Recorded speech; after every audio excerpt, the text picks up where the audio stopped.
Bonjour à tous, mon nom est François Letarte et bienvenue sur ma chaîne JDR D30, une chaîne consacrée aux jeux de rôle sur table. Aujourd'hui, un exemple de combat pour le jeu de rôle Défi Fantastique. Défi Fantastique est un jeu de rôle écrit par Graham Butley, édité chez Scriptarium et basé sur les livres dont vous êtes le héros, Défi Fantastique et Sorcellerie, créé par Steve Jackson et Ian Livingstone. Donc la vidéo que vous allez voir est la suite de ma dernière vidéo sur ma série sur Défi Fantastique, le jeu de rôle. Ma dernière vidéo qui était, je décrivais le chapitre des combats et commentais celui-ci, vous expliquant comment il fonctionnait. Donc aujourd'hui, vous allez voir un exemple de combat, comment ça fonctionne dans ce jeu-là. J'ai fait une mise en scène. Les figurines, c'est pas strictement obligatoire dans Défi Fantastique, même que c'est un système de jeu qui se prête très bien au théâtre de l'esprit. Par contre, pour ceux qui veulent utiliser des figurines, ça peut être très intéressant visuellement, ça peut aider. Il y en a qui préfèrent ça. D'ailleurs, ce que j'ai pris pour faire la mise en scène, ça vient d'un supplément pour Défi Fantastique. Je ne sais pas s'il est encore disponible, il faudra aller voir sur le site de Scriptarium, qui s'appelait Accessoires de maître de jeu, qui avait des tuiles, des figurines, c'est ça, c'était dessiné par Éric Chaussin. Donc j'ai fait une petite mise en scène, il y a une marmite qui bouille ici, c'est comme un souterrain, ça c'est l'entrée d'un puits. Puis un cours d'eau ici. Vous voyez là-bas, il y a un escalier. En tout cas, on va pouvoir le voir peut-être plus tard, dépendant comment le combat va se dérouler. Le combat que vous vous apprêtez à voir, je veux dire, le film en tant que tel, il est assez long parce que c'est sûr que je vais mettre beaucoup de détails. Je vais expliquer en détail qu'est-ce qui se passe. En réalité, c'est très rapide. Un combat à Défi Fantastique, c'est quasiment aussi fluide que la plupart des autres scènes qu'on peut avoir dans le jeu. C'est sûr que ça implique quelques jets de dés de plus parce que les compétences sont mises à l'épreuve plus souvent dans un combat, à chaque tour en fait. Mais dans les faits, c'est très très rapide un combat. Le combat que vous allez voir là, si au total il dure 5-10 minutes, c'est le gros maximum. Mais bien sûr, le film est beaucoup plus long que ça parce que je mets beaucoup d'explications. Donc, comme je viens de dire, en fait, le système de combat est très fluide là-dedans, ce qui fait que je vais mettre les personnages dans toutes sortes de situations pour vous montrer de quelle façon on peut résoudre de façon satisfaisante les différentes situations qu'il y a. Vous allez voir que c'est un système où on peut comme modeler les statistiques pour refléter ce qu'on tente de faire. Premièrement, le héros qui va être mis en jeu est celui que j'ai créé dans ma vidéo sur création de personnages qui s'appelle Henrik.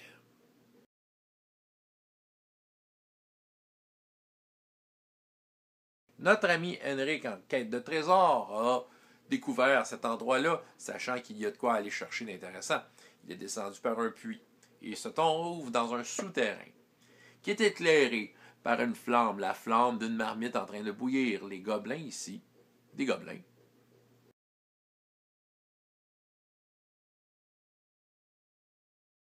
les gobelins sont en train de se faire à dîner. Et ils n'ont pas vu Henrik arriver. Ce jeu-là, à mon avis, marche par intention. Qu'est-ce que les personnages ont l'intention de faire et de quelle façon on va résoudre ça tour par tour. Henrik, son intention, étant donné que les gobelins ne l'ont pas vu venir, va être en fait de leur faire une attaque surprise. Lui, ce qu'il désire, c'est s'approcher d'eux et de ne pas se faire repérer pour pouvoir porter un premier coup efficace à travers une attaque surprise.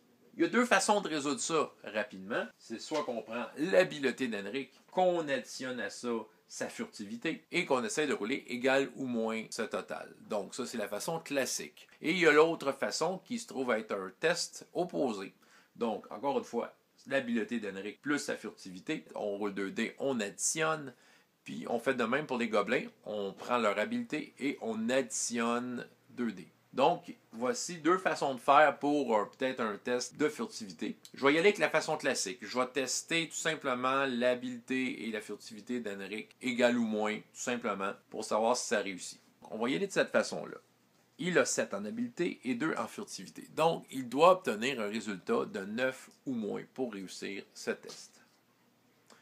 Oh, ça part très mal! Il commence avec un échec critique parce que dans le cas présent, il devait rouler le plus bas possible. Il a, au contraire, roulé au-dessus. Donc, nous devons décider d'une conséquence grave. Qu'est-ce qui peut arriver à Henrik pour que ça ne fonctionne pas? Premièrement, c'est sûr que son attaque surprise s'est totalement ratée. On pourrait tout simplement dire que les deux gobelins, en fait, savaient qu'Henrik s'en venait et qu'ils ont droit chacun une attaque surprise sur Henrik il ne s'attendait pas à ça. Il est dans de beaux draps. L'attaque surprise, qu'est-ce que ça implique? Eh bien, les gobelins vont additionner 6 à leur force d'attaque. Et s'ils réussissent l'attaque, ils vont rajouter 2 aux dégâts. Henrik a 7 en habileté et avec son arme, il a 1 pour la compétence. Donc, il a une force d'attaque de 8. Les gobelins, eux, ont 5 d'habileté. Mais ils additionnent à ça le 6 d'attaque surprise. Ce qui leur fait une force d'attaque de 11. Et non seulement ça, ils sont 2 gobelins. Donc, les 2 gobelins, ils sont en surnombre. OK? Ça, c'est une règle que si on est juste contre un adversaire, on n'a pas le surnombre, mais étant donné qu'on additionne un deuxième adversaire, un 2 contre 1, veut dire l'adversaire additionnel, fait comme ajouter 1 à la force d'attaque. Fait que les gobelins commencent ce round-ci, chacun avec 12 de force d'attaque. Ce qui va être très dur. On va y aller avec Henrik, qui va tenter de faire donc 8 plus 2D. Et ça serait pour son armure. Je roule tout le temps un dé supplémentaire pour les dommages ou l'armure. Étant donné qu'il est pris dans une attaque surprise, ça va être seulement pour l'armure. Donc, Henrik obtient un total de 16.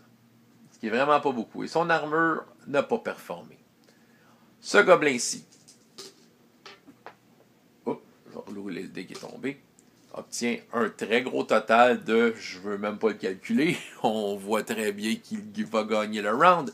Et le gobelin en haut, je ne sais pas si on voit le total, oui je pense qu'on le voit, obtient un total de 18. Ça va être leur dé de dégâts évidemment, parce qu'ils ont gagné le round. Même s'ils auraient perdu, étant donné qu'ils sont en attaque surprise, celui qui est pris en surprise, quand il gagne le round, fait juste bien se défendre, c'est tout ce qui arrive. Henrik sent que ça va faire mal. Parce que là, les gobelins additionnent 2 au dommage de leur dé. Leur dé de dommage, comme lui, au lieu d'avoir 5, c'est comme s'il avait 7. Je vais le mettre à 6, mais c'est comme s'il obtenait 7 dans sa colonne de dommage. Puis lui, ici, c'est comme s'il obtenait 5. Vite comme ça, là, puis Henrik, lui, il arrête aucun dommage. Vite comme ça, les gobelins avec leurs épées, là, ils font perdre 7 points d'endurance à Henrik en un seul round. Henrik, sentant que ça va faire mal, va tenter quelque chose et il va tenter sa chance. La chance en combat peut être utilisée de la façon suivante. Si on gagne le round, on peut obtenir le fameux 7 dans la colonne des dommages de l'arme. Si on gagne le round, c'est ça, on fait le maximum de dommages. Ou si on est celui qui perd le round, on peut comme réduire le dommage des monstres à leur minimum, comme s'ils avaient roulé un 1. Henrik va tenter sa chance 2 fois, parce qu'il a 2 adversaires contre qui il doit faire réduire le dé. Il a 11 en chance. Il doit tout simplement rouler 11 ou moins. Donc, il réussit pour ce gobelin-là. C'est comme s'il avait roulé un 1, mais, étant donné qu'il est en surprise, le résultat est 3 parce qu'il ajoute 2 à son dé. Il réduit son total de chance de 1. Henrik est présentement à 10 points de chance. Contre ce gobelin-là maintenant, il obtient 10 et moins, donc il a un 7. Ce qui fait que pour ce gobelin-là aussi, c'est comme si son dé de dommage, finalement, arrivait à 3. Ce qui est beaucoup moins pire, parce qu'à 3, il va seulement perdre 4 points d'endurance au lieu de 7. C'est quand même un bon nombre de points d'endurance, surtout contre des gobelins. Vous voyez, même Henrik étant très compétent, il a été tout simplement très malchanceux. Nouveau round. Bon, Henrik, maintenant qu'il a été surpris, va maintenant tenter quelque chose. Il va tenter de pousser ce gobelin-là dans la marmite. Et évidemment, se défendre contre l'autre. Tu peux juste faire de quoi contre un adversaire, à moins que tu aies une habilité qui te permette d'en attaquer plusieurs. Il fait une attaque contre lui. L'effet de surprise est dissipé pour les 2 gobelins, donc leur force d'attaque est réduite maintenant à 5, mais 6 parce qu'ils sont quand même en surnombre. Henrik est quand même à 7 pour faire cette attaque-là. 8, excusez. Qui va faire son attaque contre le gobelin. Il obtient un total de 14 et un dé de dommage de 5. Ce gobelin-là, avec 6, celui qui le pousse, il a une maladresse critique. Et 4 pour son dé d'armure. L'autre gobelin qui essaie quand même de l'attaquer obtient un total de 16. C'est une situation très intéressante. On va commencer par le gobelin victime. Il a fait une maladresse critique, ce qui fait qu'on va rouler sur la table des échecs critiques. Voir qu'est-ce qui arrive à ce gobelin-là avant qu'il soit poussé dans la marmite parce que l'attaque a réussi. 4. Donc, cette table-là, le héros laisse une ouverture à son adversaire. Celui-ci inflige le double des dégâts normaux. OK. Là, on a des super situations si on regarde les règles, comment ça marche. Premièrement, Henrik fait un 5. Mais la poussette, ce que ça fait, c'est que c'est comme s'il avait roulé un 1 parce qu'il fait le minimum de dommages. Il fait un peu de dommages, mais son but, c'était de pousser l'adversaire. Donc, avec l'épée que Henrik porte, il ferait perdre 1 point d'endurance au gobelin, mais là, il fait le double. Fait qu'il fait perdre 2 points d'endurance. Et il réussit son attaque, le gobelin tombe dans la marmite bouillante. L'armure du gobelin, est-ce qu'elle va protéger quelque chose? Oui, il pourrait retrancher 1 point d'endurance. Ce gobelin-là perd présentement 1 point d'endurance. On va continuer de faire ce qui se passe avec lui parce qu'il est tombé dans la marmite bouillante. Un feu de cette envergure-là fait perdre un des 3 points d'endurance. Donc, on roule un dé, puis à chaque tiers du dé, c'est un point d'endurance en moins. Le gobelin va perdre 3 points d'endurance. Il lui reste quand même 1 point d'endurance et il est dans la marmite bouillante. Par contre, lui a réussi son attaque contre Henrik parce qu'il a obtenu 16 de force d'attaque contre le 14 d'Henrik. C'est ça, Henrik roule une fois pour ce tour-là, comme pour savoir comment il est efficace. Et on va se rappeler qu'il a roulé un 5. Ça va servir aussi pour son armure, en fait. Henrik n'a pas d'armure, il a simplement le talent esquive. Il n'a pas besoin de porter d'armure, il est simplement rapide et il retranche des points d'endurance de cette façon-là. Avec son 5, il retranche quand même 1 point d'endurance. Et le gobelin, avec son 2 et son arme, ferait perdre 2 points d'endurance. Donc, Henrik au total perd 1 point d'endurance. Le gobelin a été très rapide. Nouveau tour. Le gobelin, son action va être de se sortir de la marmite. Donc, il ne fait que simplement que se sortir de la marmite. On considère que ça prend tout son tour faire ça et de reprendre ses esprits. Tandis que Henrik va affronter ce gobelin-là. Henrik a sa force d'attaque de 8. Il va additionner 7. Donc, il a un total de 15. Et son dé de dommages d'armure fait 3. Lui, il n'est plus en surnombre. Il est seul parce que son ami est un peu éloigné. Donc, il a simplement une force d'attaque de 5. Son habileté. Il obtient quand même 15. Est-ce que c'est suffisant? Je crois qu'ils sont égaux. Hein? Ils sont égaux. Ben oui, ils sont égaux. Donc, il ne se passe rien. Les armes s'entrechoquent et il n'y a rien de plus qui se passe. Le gobelin est quand même confiant. Parce que son ami, malgré qu'il reste un point de vie, il est très en colère et veut s'en prendre à Henrik. Nouveau tour. Les gobelins reviennent avec une force d'attaque de 6 grâce au surnombre. Henrik va tenter d'achever ce gobelin-là, parce qu'il lui reste quand même 1 point de vie. C'est ce qu'on va voir. Qu'est-ce qui va se passer? Henrik fait son attaque. Obtient un total de 17 et 2 sur le dé de dommage. Lui, avec sa force d'attaque de 6, et malgré ses blessures, obtient 13 et un très bon jet d'armure. Lui ici obtient pas mal bas, en fait, il obtient 11. Là, en tant que tel, Henrik a gagné le round contre les deux, mais il va seulement endommager celui-là. Ce que ça veut dire contre lui, c'est qu'Henrik arrive tout simplement à bien se défendre contre lui. Mais on va voir ce qui se passe avec lui.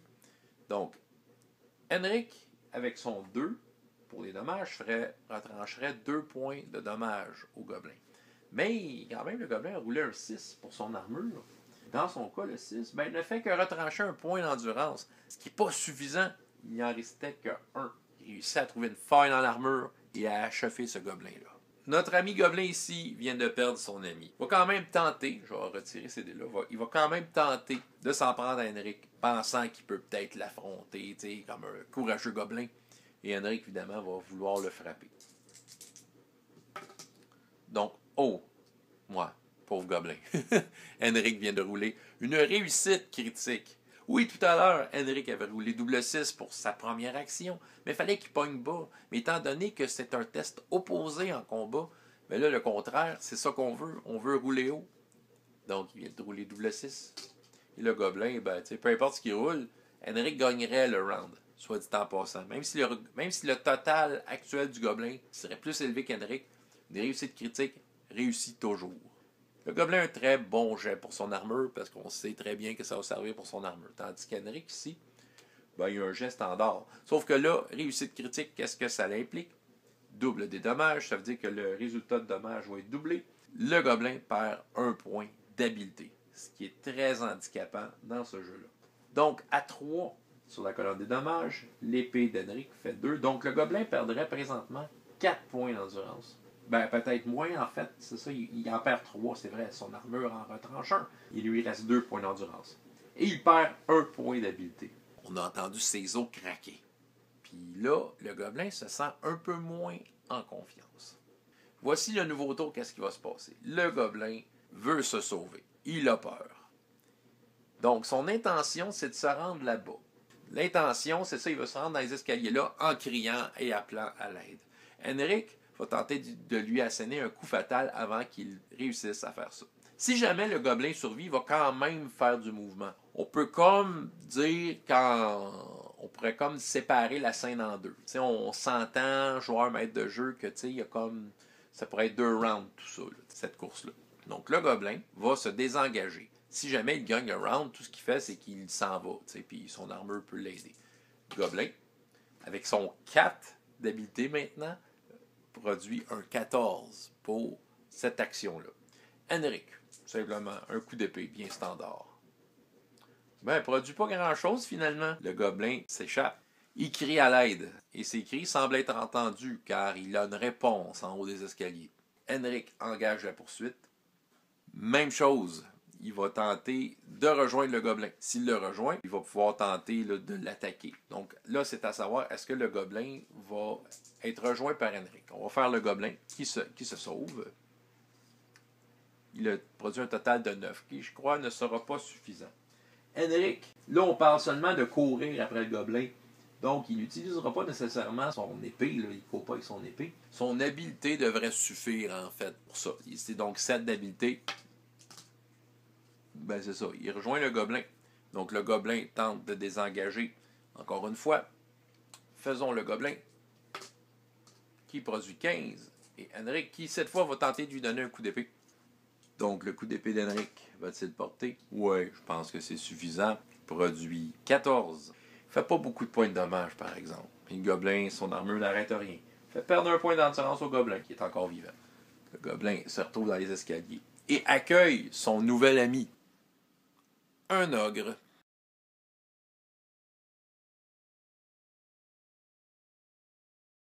L'ogre se tient en haut des escaliers et hurle à Henrik de lâcher son ami, mais bon, es-tu vraiment son ami? Y a-tu vraiment de l'amitié au niveau des ogres? C'est ce qu'on va voir. L'ogre a quand même pas mal plus de capacité, plus d'habileté, plus d'endurance, a plus 1 au dé de dégâts naturellement, et aime beaucoup les attaques brutales, qui est une manœuvre qui, je pense, pourrait être avantageuse pour un ogre.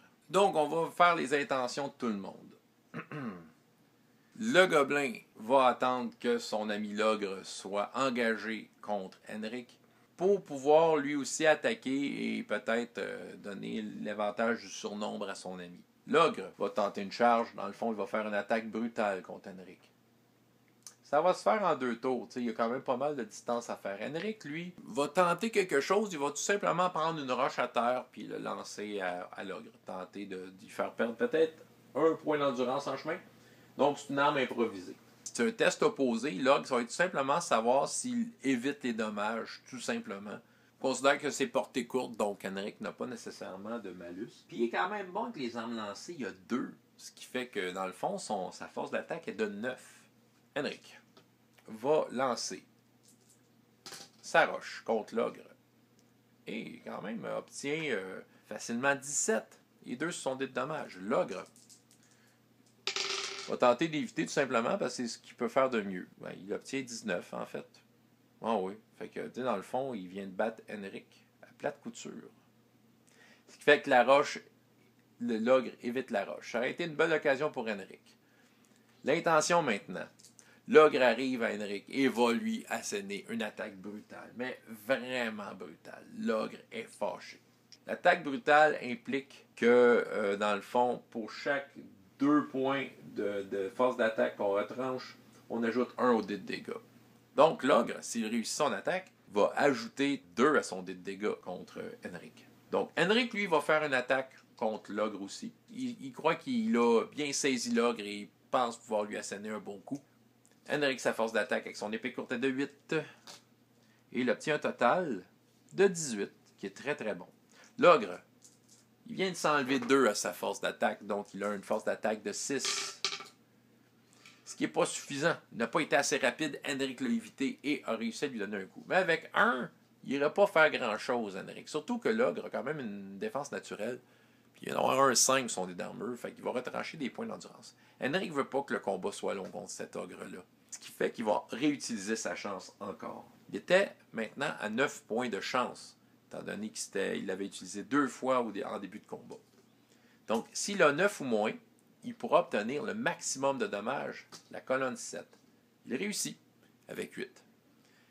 Maintenant, Henrik est à 8 points de chance. Et il a obtenu le maximum de dommages possible, c'est-à-dire 7, qui ferait perdre 4 points d'endurance à l'ogre. Par contre, l'ogre a une certaine défense.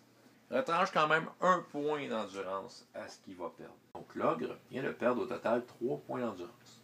Maintenant, le gobelin, lui, en profite pour prendre Henrik en tenaille et avantager son ami l'ogre.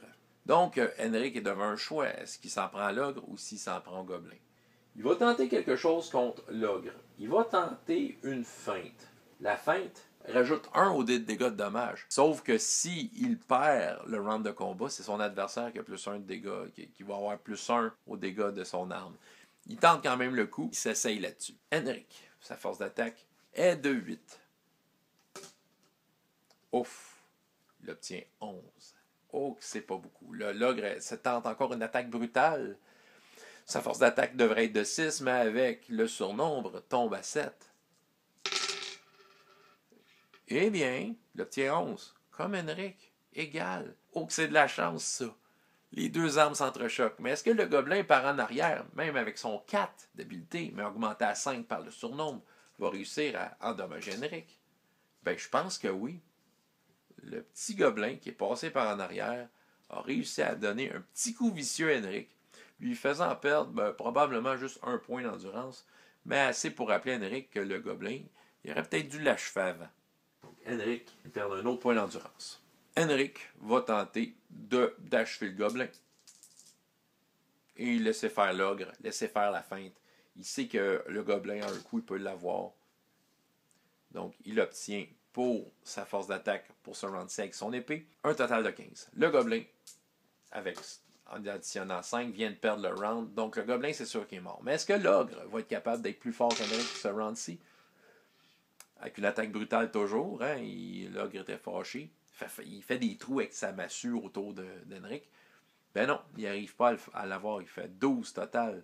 Donc, Henrik gagne le round contre les deux adversaires et achève le gobelin. Henrik va tenter quelque chose. Il va tenter de pousser l'ogre vers les escaliers. Oui, il va tenter une poussette. C'est un peu risqué, mais ce qu'il veut, c'est peut-être avoir un avantage sur l'ogre en étant plus haut que lui, qui veut comme l'amener proche des escaliers pour ensuite passer à côté. Mais on va commencer par voir s'il peut pousser l'ogre. Est-ce qu'il va y arriver? L'ogre, évidemment, continue ses attaques brutales, même sans le surnombre. On va y aller avec l'ogre, qui a fait quand même un beau total de 15. Et Henrik, pour sa poussette, ne réussit pas. L'ogre, oh! Ben là, c'est ça, il fait une attaque brutale. En tout cas, il fait le maximum de dommages, ça c'est sûr. Il ferait perdre 4 points d'endurance à Henrik. Mais son esquive lui permet de retrancher un point, donc il perd 3 points d'endurance. Henrik commence à être amoché. Henrik décide de laisser faire sa tactique. Puis il sait que l'ogre va lui courir après, peu importe ce qu'il fait. Donc, il va tenter une feinte encore une fois. Henrik. S'il réussit le round, il va ajouter 1 à son dé de dommage, qui peut être une bonne chose. OK? Il produit un total de 15. L'ogre, de son côté, toujours en utilisant une attaque brutale, produit un total de 14, ce qui est insuffisant. Cette fois, Henrik réussit à atteindre l'ogre. Mais il veut vraiment faire mal à l'ogre. Donc, il va réutiliser sa chance encore une fois. Il doit obtenir 8 ou moins au dé. Ce qui ne réussit pas. Il perd quand même un point de chance. Il n'y a pas de pénalité s'il rate sa chance. C'est simplement que l'attaque, veut dire que l'avantage qu'il tentait d'obtenir, il ne l'aura pas. Quand même, vu qu'il utilisait une feinte, il réussit à déjouer l'ogre, à toucher une partie un peu plus vitale. Et c'est comme si son dé de dommage obtenait un 5. Et c'est une bonne chose. En fait, ouais, ça fait perdre 3 points d'endurance à l'ogre. Mais l'ogre, avec son armure, retranche un point. L'ogre vient de perdre 2 points d'endurance. L'ogre s'entend quand même que Henrik qui est désavantagé, ben pas désavantagé, mais amoché, va arrêter ses attaques brutales. Il y a quand même un +1 au dé de dommage, puis il va y aller avec son attaque ordinaire, parce qu'il va se retrouver être égal à Henrik au niveau des jets de dés. Ce qui pourrait l'aider amplement. Donc Henrik se déplace un peu. Henrik obtient un total de 14. Et l'ogre obtient un total de beaucoup plus. Et son dé, c'est comme s'il aurait obtenu un 4 au dé de dommage. J'essaie de trouver le 4, il est ici. Henrik n'arrivera pas vraiment à arrêter l'ogre cette fois. Henrik commence à être malchanceux. Henrik vient de perdre 2 points d'endurance. Et commence à sentir la soupe chaude. Henrik va tenter de s'échapper en fait. Parce que là, il veut plus vraiment explorer ce qu'il y a en haut de cet escalier-là. Il ne sait pas ce qui l'attend, puis l'ogre commence à avoir l'avantage sur lui. Donc, Henrik va tenter de désengager le combat en utilisant son esquive comme habileté, comme compétence. Son esquive est quand même très bon, on veut dire qu'il y a 3. Il y a une habileté de 7, ce qui fait qu'il faut qu'il roule 2D plus 10. Il obtient 17 et son esquive veut dire son armure serait très bonne parce qu'il ne fait pas de dommages. L'ogre, lui, de son côté, va faire son attaque normale. Obtient un total de 16. Henrik réussit à désengager du combat. Et c'est la poursuite. Henrik, ce qu'il veut, c'est de sortir de là. L'ogre le suit. Il va commencer à grimper. Il va tenter une escalade. Il veut savoir s'il grimpe assez rapidement avant que l'ogre l'atteigne. L'ogre va tenter une attaque à main nue. En fait, va tenter de prendre la jambe d'Henrik pour le ramener en bas. Parce qu'il veut faire un combat d'homme à homme. Il n'aime pas ça, les lâches, l'ogre. Puis pas juste ça, à grosseur qu'il a, on peut comme déjà dire qu'il y a peut-être un malus. On pourrait mettre un malus à l'ogre, là, vu la grosseur. Fait qu'il va peut-être vouloir finir ce combat-là à main nue. Henrik va tenter une escalade. S'il réussit, test opposé, ben il va réussir à grimper assez vite pour pouvoir se sortir de là. Il a 1 en escalade. Et il a 7 d'habileté.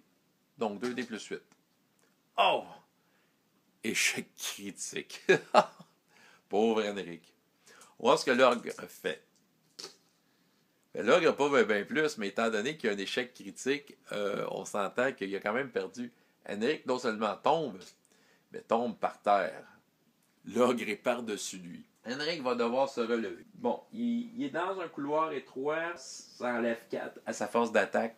Il se relève, c'est ça son action de mouvement, si on veut, en étant défensif. Donc là, 3 en esquive. En étant défensif, c'est une manœuvre qui fait qu'il ajoute 2 à sa force d'attaque, mais s'il gagne, c'est tout simplement une défense, une bonne défense.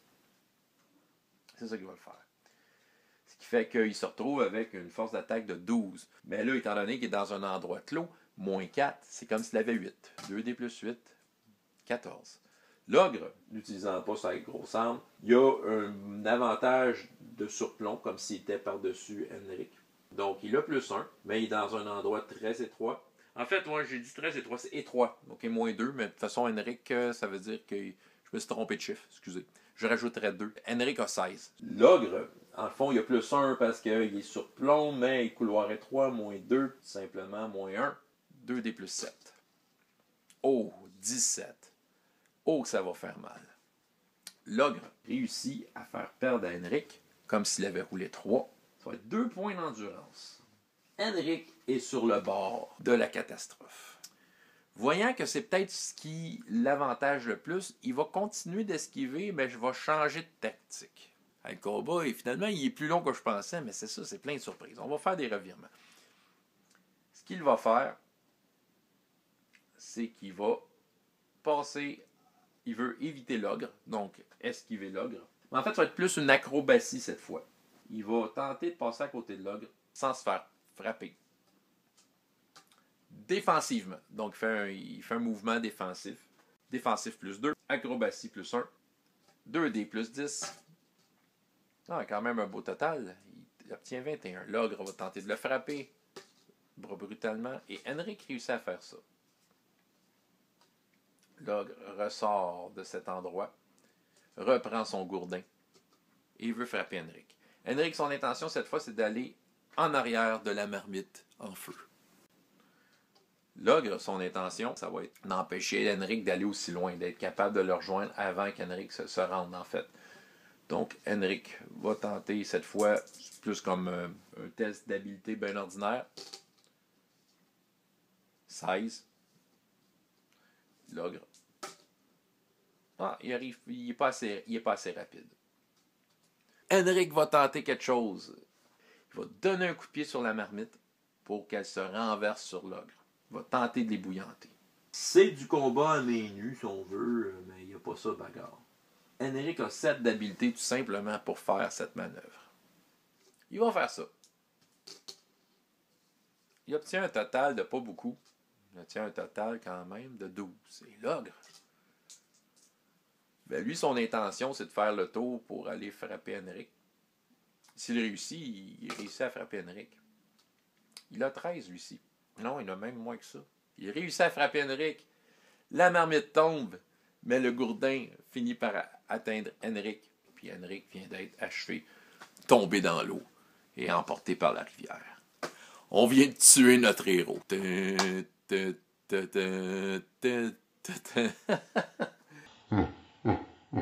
C'est un combat complètement désastreux pour notre héros qui se pensait vraiment au-dessus de son affaire. Pendant qu'il était en train de se noyer, de mourir, il est en train de regretter l'offre de la belle elfe qui voulait lui offrir ses services à la taverne. Je vais vous dire quelque chose. C'est pas la première fois que je filme ce combat. Mais à toutes les fois, c'était différent. Hein? Il y a des fois où Henrik a réussi à monter dans les escaliers en haut puis à pousser l'ogre en bas. Les gobelins, ben c'est ça, ils se faisaient tuer en un round, ou ils tuaient Henrik, puis j'ai eu toutes sortes de situations. J'avoue que ça a été très coloré. Comme vous pouvez voir, c'est un jeu où, c'est ça, on n'est pas limité par des chiffres prédéterminés. Là, on se laisse aller à notre imagination. On est devant des situations, puis devant la situation, on a une intention. Il se passe une affaire, on a un résultat en tête. Puis, le but, c'est de trouver la meilleure façon de résoudre ça possible en utilisant, il y a des tables avec des modificateurs qui peuvent être utilisés, des compétences, l'habileté, est-ce qu'on fait un test opposé, est-ce qu'on fait égal ou moins, ok? C'est très fluide tout ça, c'est très vivant, c'est très mortel. Vous avez vu ici le combat de telle façon qui s'est fini. Bref, moi j'adore ce style de combat-là. Je pense que ceux qui aiment le vieux style de jeu, un peu la vieille école, ben, ça fait différent de Donjon, puis parce que c'est très très flexible. On a comme toujours de quoi pour vous aider à résoudre des actions. C'est ça, c'est un charme à rouler ça. Puis les combats sont très rapides. Mais vous avez vu un exemple de combat qui a mal fini pour notre héros. Donc, c'était la fin d'Henrik. Je veux voir vos commentaires. Si vous avez des questions, ça me fait plaisir d'y répondre. Mais bref, défi fantastique. Si vous voulez essayer ça, un jeu de rôle pas trop prise de tête, qui permet tout plein d'affaires, qui est au service de notre imagination et qui est très amusant à jouer. Mon nom est François Letarte pour JDR des 30 et jusqu'à la prochaine fois. Ayez autant de plaisir dans la vie que dans les jeux. Au revoir.